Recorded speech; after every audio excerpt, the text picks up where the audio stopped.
गणपतये नमो नमः। ओम गं गणपतये नमो नमः। ओम गं गणपतये नमो नमः। ओम नमः शिवाय। ओम नमः शिवाय। ओम नमः शिवाय। या देवी सर्वभूतेषु मातृरूपेण संस्थिता नमस्तस्यै नमस्तस्यै नमस्तस्यै नमो नमः। या देवी सर्वभूतेषु बुद्धिरूपेण संस्थिता नमस्तस्यै नमस्तस्यै नमस्तस्यै नमो नमः। या देवी सर्वभूतेषु श्रद्धारूपेण संस्थिता नमस्तस्यै नमस्तस्यै नमस्तस्यै नमो नमः। या देवी सर्वभूतेषु लक्ष्मीरूपेण संस्थिता नमस्तस्यै नमस्तस्यै नमस्तस्यै नमो नमः। सदाशिवसमारम्भां शङ्कराचार्यमध्यमाम् अस्मदाचार्यपर्यन्तां వందే గురు పరంపరా. ఇష్టదైవమైన లలితమ్మకి, నా గురువు అయిన సద్గురువుకి నా పాదాభివందనములు. అమ్మవారి వైభవాన్ని నాకు చాటి చెప్పిన సామవేదం షణ్ముఖ శర్మ గారికి, చాగంటి గారికి, జిఎల్ఎన్ శాస్త్రి గారికి నా సాష్టాంగ నమస్సుమాంజలి. ఇక్కడ మనం ఏ నామాలు చెప్పుకుంటున్నాం? 199 నుంచి 211 వరకు. ఇది ఒక గుత్తి. దీన్ని ఏమంటాము? కనిపిస్తుందా? వనదుర్గామాల మహామంత్రం అన్నమాట. ఇప్పుడు ఇక్కడ నుంచి అమ్మవారి కొన్ని చూద్దాం. యంత్రం, మంత్రం, తంత్రం ఇలాంటి పదాలన్నీ వస్తాయి. ఏంటనేవని చూద్దాం. అక్కడ ఈసారి కొంచెం డిఫరెంట్గా రాశాను. కనిపిస్తుందా? పేర్లు రాయలేదు. ముందేదో రాశాను, దాని తర్వాత అది రాశాను. గుర్తుంటుంది కూడా ఇలా ఉంటే. మొదటి నామం సర్వశక్తిమయి. అంటే సర్వం అంటే అంతటా శక్తి. శక్తి రూపంలో మయి ఉన్నది, నిండి ఉన్నది, అన్నిటా ఉన్న శక్తి. ఎలాంటి శక్తి? మరి శక్తి ఉంది కదా, ఎలాంటి శక్తి? మంగళకరమైన శక్తి. కాబట్టి సర్వమంగళ. సరే, సర్వమంగళ సర్వశక్తిమయి మనం పట్టుకుంటే మనకేమిస్తుంది? సద్గతి ప్రద, మంచి గతిని ఇస్తుంది, మంచి మార్గాన్ని చూపిస్తుంది. ఇంతకీ మరి ఎవరామె? సర్వేశ్వరి. ఈ సర్వాన్ని, విశ్వానంతటికి పాలించే ఆమె ఈశ్వరి. మరి ఎక్కడుంటుంది మే? సర్వమయి, అంతటా ఉంటుంది, నిండి ఉంటుంది. సరే, ఇప్పుడు ఇలా ఉన్న అమ్మని ఎలా పట్టాలి మరి?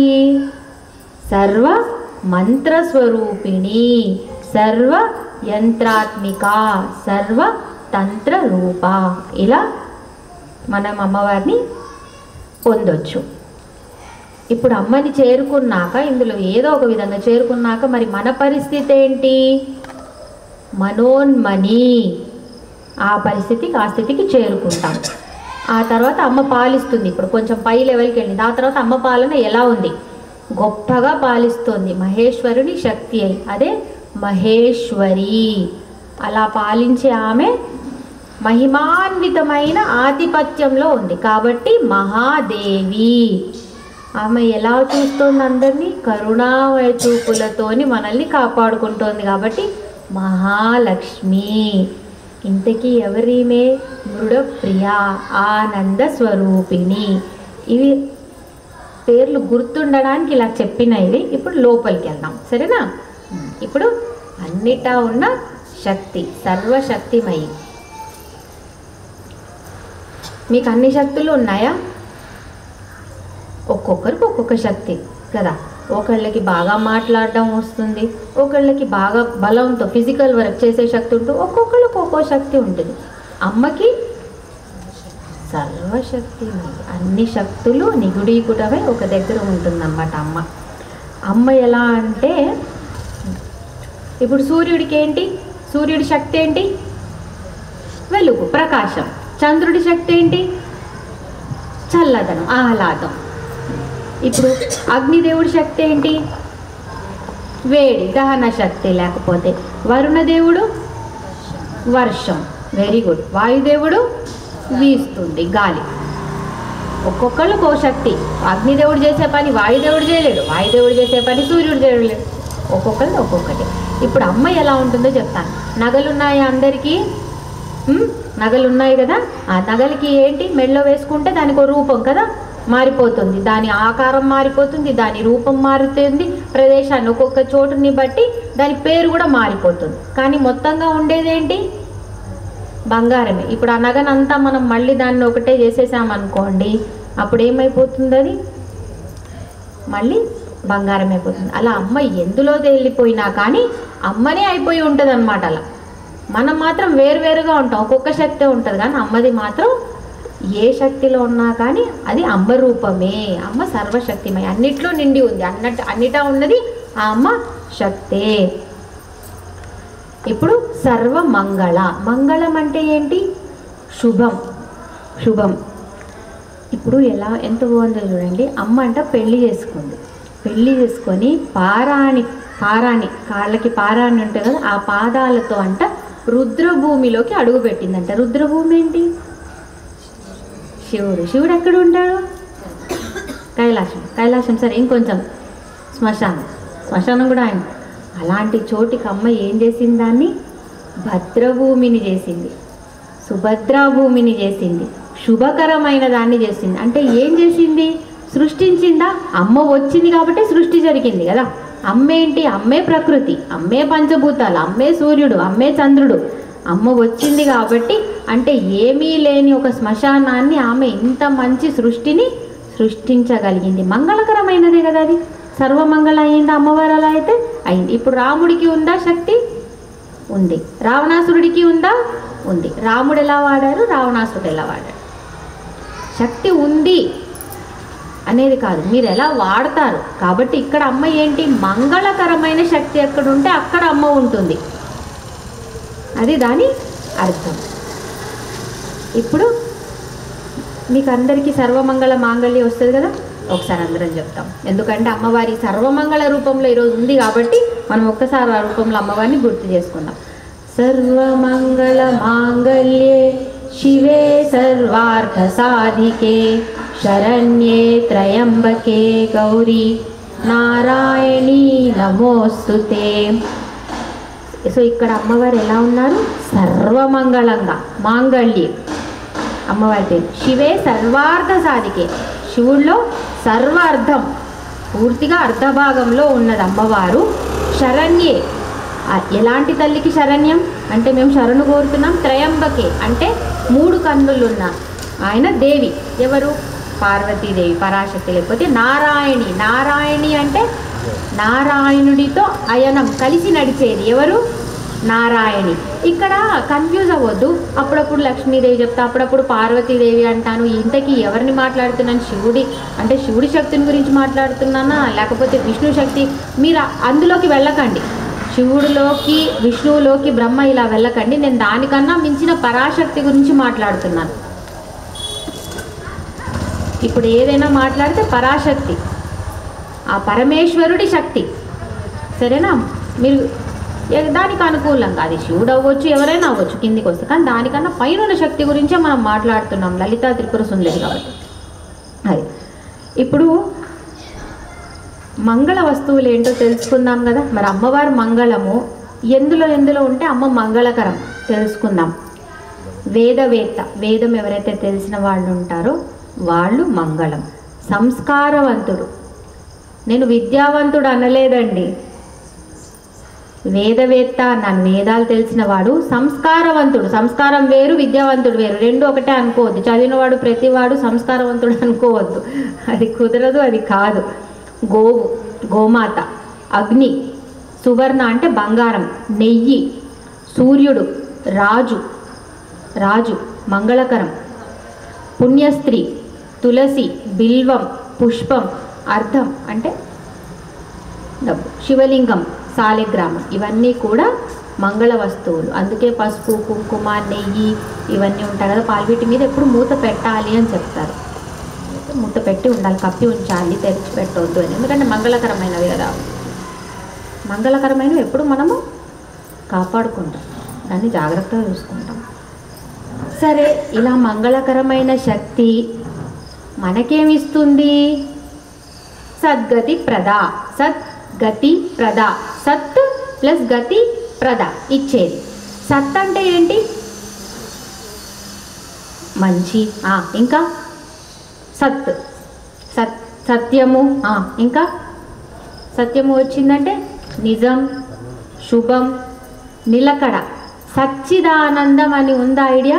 సచ్చిదానందం అని కలిపేస్తాం, కానీ అది సత్ ప్లస్ చిత్ ప్లస్ ఆనందం. అందులో మాట్లాడే సత్తే ఇక్కడ కూడా మాట్లాడుతున్నాం. సో ఏంటి? ఏదైతే సత్యమో, ఏదైతే ఎప్పటికీ మారదో అది సత్యం. నిజం, శుభం, మంచి, నిలకడ, గౌరవమైనది, జ్ఞానమున్నది, ఇవన్నీ కూడా సత్ కిందనే వస్తాయన్నమాట. గతి అంటే ఏంటి?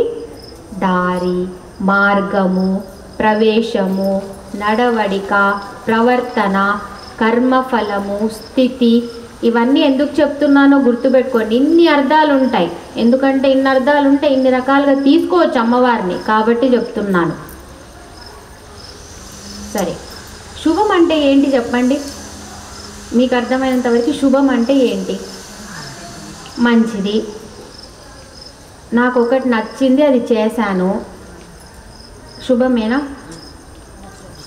మరి ఎట్లా శుభం? శుభముహూర్తం, శుభవేళ రాసుకుంటాం కదా శుభమని.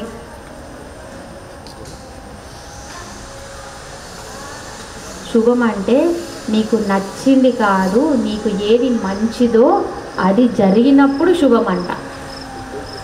కానీ మనకు శుభం ఏంటి? మనకు నచ్చినప్పుడు జరగడమే శుభం. అన్నీ కలిసి ఉండి అది మనకు నచ్చాలి కూడా. మీకు తెలియదు కదా, ఒకటి మీకు నచ్చింది మీరు అనుకుండొచ్చు, కానీ అది అప్పుడు జరగకపోవచ్చు. అందులో ఏం నష్టం ఉందో మీకు తెలియదు కదా. కాబట్టి అప్పుడప్పుడు ఒక్కోసారి అమ్మ అది జరగనీయకపోవచ్చు, కాబట్టి అది శుభం కాకపోవచ్చు అనుకొని అక్కడ నుంచి పక్కకు వెళ్ళడం, మనసు తిప్పేసుకోవడమే మీరు చేయగలిగిన పని. లేకపోతే మనసు చాలా చాలా అనుకుంటుంది, అటు ఇటు డోల మనసు తిరుగుతూ ఉంటుంది. మరి ఈ శుభం ఎవరిస్తారు? మనకేది శుభం మనకెలా తెలుస్తుంది? మనం ప్రతి పని శుభం అనుకునే చేస్తాం కదా. ఇది మనకు మంచి చేస్తుందనే మనం చేస్తాము. మరి అది ఎట్లా కుదురుతుంది? ఆ అమ్మనే పట్టుకోండి, ఆ అమ్మనే ఇస్తుంది. ఇప్పుడు ఇంకొక అర్థం చూద్దాం. గతి అంటే దారి కదా. ఇప్పుడు మనమంతా ఏం మాట్లాడుతున్నాము? ఆధ్యాత్మికం అంటే ఇప్పుడు మనం లోపల వైపుకి వెళ్ళేది, మళ్ళీ తిరిగి వాళ్ళ వైపుకి ఎలా వెళ్దాము అనేదే కదా మాట్లాడేది. ఇప్పుడు లోపలికి వెళ్తున్నాం. ఇప్పుడు నాకు డాక్టర్ అవ్వాలని ఉంది, నేను ఏం చేస్తాను? ఇక్కడ నుంచి దానికి కావాల్సిన చదువు చదువుతూ ఉంటాను కదా, అటువైపు వెళ్తూ ఉంటాను. అంటే నాకు ఒక కారణం ఒకటి కావాలి అనుకున్నా, దానికోసం నేను పని చేస్తున్నా. కానీ లోపలికి వెళ్ళేది ఆధ్యాత్మికం అంటే లోపల. అక్కడ ఎలా ఉంటుంది? మీరు కారణం వైపుకి వెళ్తారు. అర్థమవుతుందా? బయటంతా కార్యం వైపు వెళ్తారు. అంటే కాజ్ అండ్ ఎఫెక్ట్లో చూడండి, బయటంతా నాకు ఇది కావాలి అని అది కార్యం కోసం వెళ్తారు. కానీ ఆధ్యాత్మికంలో అసలు నేను ఎక్కడి నుండి వచ్చాను, నేను ఎవరి నుంచి వచ్చాను, నేను ఎందుకు వచ్చాను అంటే మీరు ఎక్కడో తెలియకుండా వెనక్కి వెళ్తున్నారా? మీ మూలాలకు వెళ్తున్నారంటే వెనక్కి వెళ్తున్నారు. అంటే మీరు ఎక్కడి నుంచి, కార్యం నుంచి కారణం వైపు, వెనక్కి వైపు వెళ్తూ ఉంటారనమాట. అది ఇక్కడ సద్గతి అంటే అది. అంటే మీ మోక్ష మార్గం వైపు మీరు ఎక్కడి నుండి వచ్చారో అది తెలుసుకోవడం అనేదే సద్గతి. అది అమ్మ ఇస్తుంది అని. పంచభూతాలు ఏంటి? ఆకాశం, అగ్ని, నీరు, వాయువు, భూమి. సరే, ఇందులోంచి మొదట ఏది వచ్చింది? ఆకాశం. ఆకాశం నుంచి వాయువు, వాయువు నుంచి అగ్ని, అగ్ని నుంచి నీరు, నీరు నుంచి భూమి. భూమి అనేది బేస్ అన్నమాట. భూమి మీకు కనిపిస్తోంది కదా, నీరు కూడా అక్కడక్కడ కనిపిస్తుంది, ప్రతి చోట కనిపించదు. అగ్ని మనకు అవసరం ఉన్నప్పుడు వాడుకుంటాం, అవసరం ఉన్నప్పుడు వాడుకుంటాం. వాయువు అన్నిటా ఉంది, కానీ మనకు కనిపిస్తుందా? కనిపించదు. అది మనం అంతే ఉంది, పని చేస్తుంది కాబట్టి మనం ఉన్నాం కాబట్టి అది ఉందని అనుకోవడమే, దాన్ని పట్టలేము. ఆకాశం కనిపిస్తుంది కానీ అందుకోగలమా? పోనీ లేదని చెప్దామా? అలా అంటే మీరు ఇటు నుంచి అటు వెళ్ళే కొద్దీ మీరు ఇప్పుడు భూమి మీద కాలు పెట్టకపోతే అసలు మీరు ఉండలేరు. ఇది మీ ఉనికి. మీరు నడవాలన్నా ఇదే, మీరు కూర్చోవాలన్నా ఇదే, మీరు పడుకోవాలన్నా ఇదే, మీరు సావాలన్నా ఇదే, ఏదైనా ఇదే. అంటే అంత దీంతో అతుక్కొని ఉంటాం అనమాట. దీంతో మనం విడదీయలేం మనల్ని. మెల్లమెల్లగా మీరు ఎప్పుడైతే ఎక్కడి నుండి వచ్చారనే మూలాలకి వెళ్ళే కొద్దీ మీరు ఇక్కడి నుంచి వెళ్తూ ఉంటారనమాట అటువైపుకి. అది కార్యం నుంచి కారణం వైపుకి వెళ్ళడం. సో నువ్వు ఎక్కడి నుంచి వచ్చావని తెలుసుకునే మార్గమే అన్నమాట ఈ సద్గతి అనేది. ఇది ఎవరు అడుగుతారు? రమణ మహర్షిది ఇదే మార్గం ఉంటుంది. నువ్వెవరు అన్వేషించు, నువ్వెవరు అని. ప్రజ్ఞ అంటే ఐడియా ఉందా? ప్రజ్ఞ అంటే జ్ఞానం. ఇది నేను అని ఎరుక ఉండడం. అది ఎవరికి ఉంటుంది?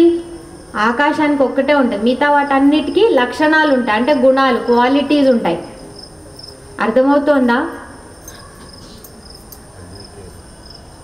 అర్థమవుతోందా? చేతులు లేపండి అందరు, ఎందుకంటే నాకు ఓకే దా, బికాజ్ నేనేదో మాట్లాడుతున్నాం, పంచభూతాలు వెళ్ళిపోయాం, గాలి కనిపిస్తుంది, నీరు కనిపిస్తుంది, ఏదో ఎక్కడ కనిపిస్తుంది, ఏం సరే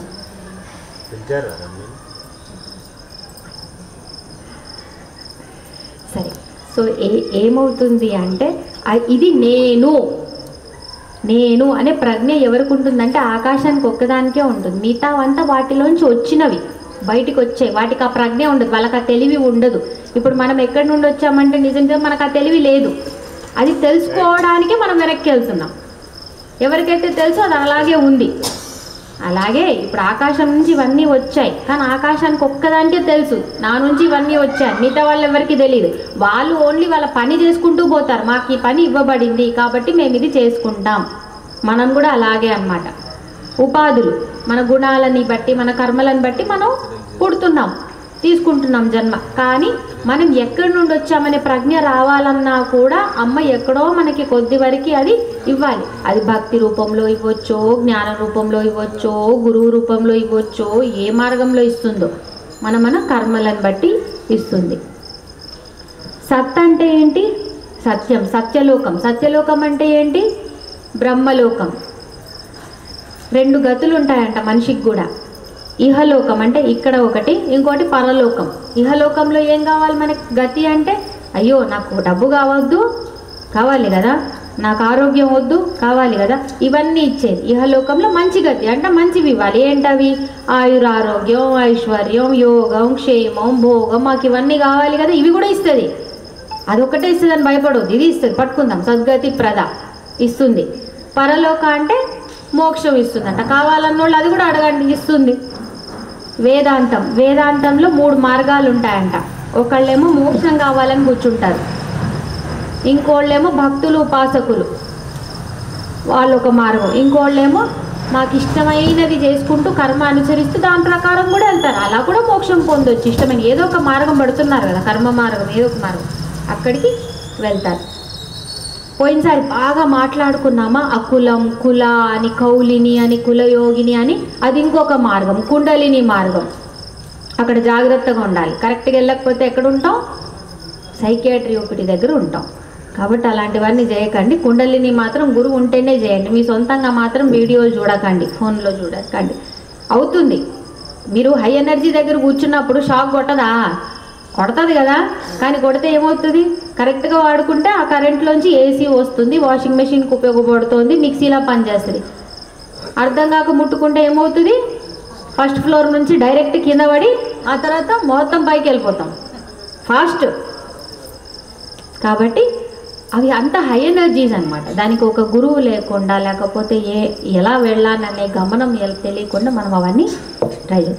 ఇంకొకటి చెప్తాను, ఇక్కడ ఎవరికైనా ఇబ్బంది ఉంటే సద్గతి ప్రద. సద్గతి ఇప్పుడు మనకేముంది? శరీరం ఉంది, రైట్, మనసు ఉంది, చుట్టుపక్కల వాళ్ళు ఉన్నారు కదా, చుట్టుపక్కల పరిస్థితి ఉంది.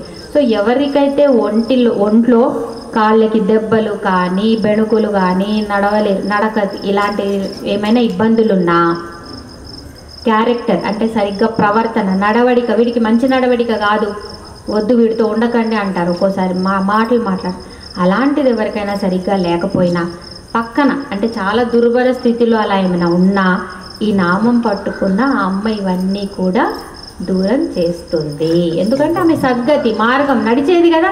కాబట్టి ఒంటికి ఏదైనా ఇబ్బందులు ఉన్నా కానీ, మీ నడవడిక, క్యారెక్టర్ బాగాలేకపోయినా కానీ, దుస్థితి ఏదైనా ఇబ్బంది వచ్చినా కానీ వీటిని అమ్మవారు సరి చేస్తుంది. ఆ తర్వాత ఏంటి? సర్వేశ్వరి. అమ్మవారు ఎవరు? సర్వేశ్వరి. సర్వ అంటే మొత్తం విశ్వం, జగత్తు.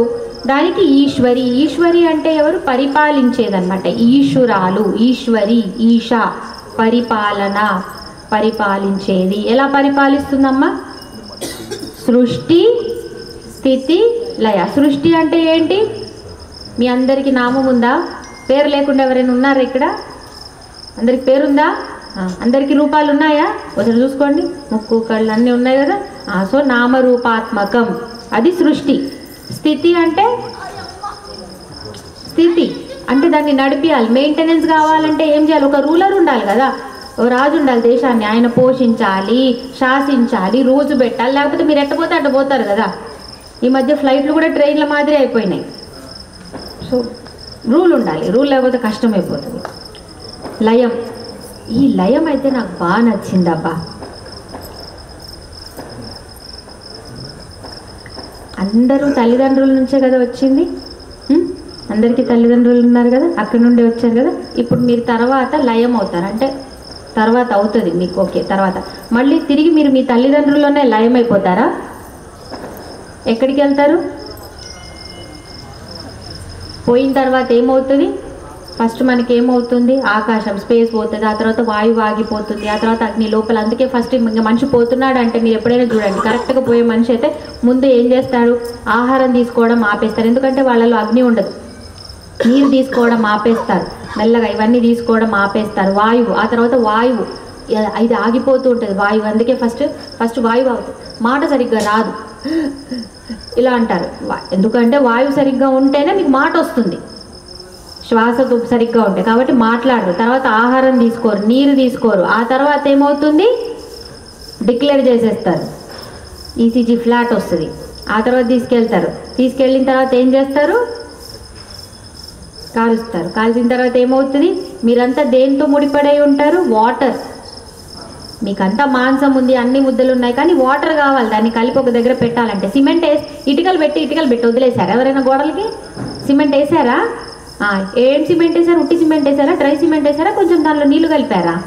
నీళ్లు కలిపి ఇప్పుడు ఏం చేశారా? ఇటుకల మధ్యలో పెడితే ఏమైంది? ఆ తర్వాత మళ్ళీ వాటర్ వేసారా? వేయలేదా? రోజు వేసారా?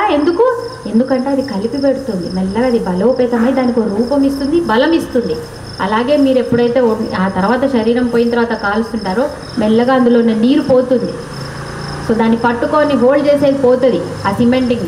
నీరు పోయిన తర్వాత ఇంకేముంటుంది మనకి? భూమి, దాంతో సంబంధించినది, అంటే మాంసం ముద్ద ఇదంతా. అది కూడా మెల్లగా నీరు లేకపోవడం వల్ల దానికి ఆపేది ఏముండదు అనమాట. అది కూడా మొత్తం కలిసిపోయి ఏమవుతుంది? మీకు బూడిద అవుతుంది. ఆ బూడిద ఎక్కడ కలిసింది? ఇందులోకే కలిసింది. కొద్ది రోజులు అయిన తర్వాత మీరు దాన్ని ఏరుకోవడానికి ఓకే, బొక్కలు అక్కడ మిగిలిపోతాయి. ఆ తర్వాత ఏరుకోవడానికి రాలేదనుకోండి, అది మన మనిషి అంటే మన వాళ్ళ బూడిదనా లేకపోతే భూమాతదా అర్థం కాదు. కాల్చిన తర్వాత ఒక్కోసారి కన్ఫ్యూజన్ అయితే పక్కవాడిది తీసుకున్నామా మనోళ్ళదే తీసుకున్నామా కూడా అర్థం కాదు. అంటే ఎవరిలో కలిసిపోయాం? ఎవరితో అయితే కలిసిపోవాలో, ఎవరైతే మనల్ని కలుపుకుంటుందో వాళ్ళలోనే కలిసిపోయాం. మీ తల్లిదండ్రులకు మళ్ళీ మీరు తిరిగి వెళ్ళలేదు. తిరిగి ఎవరు చేర్చుకుంటుంది? ఆమె చేర్చుకుంటుంది. అది లయం. సో అలాగే ఎవరైతే తన నుంచి వేరు చేస్తుందో, వెలుగక్కుతుందో, మళ్ళీ తనలోకే తీసుకుంటుందో ఆమె సర్వేశ్వరి. ఇది ఎలా ఉంటుందంటే, ఈశ్వరి అంటే నియామకురాలు కదా. ఒక కొంగ ఉందంట. ఆ కొంగ ఏం చేసింది అంటే అక్కడ ఉన్న ఒక చిన్న చేప మీదే చూస్తూ కూర్చుందంట. దాని మీద అంటే అది తినాలి, ఆ చేపను తినాలి, అదే దాని వైపే చూస్తుంది కదా.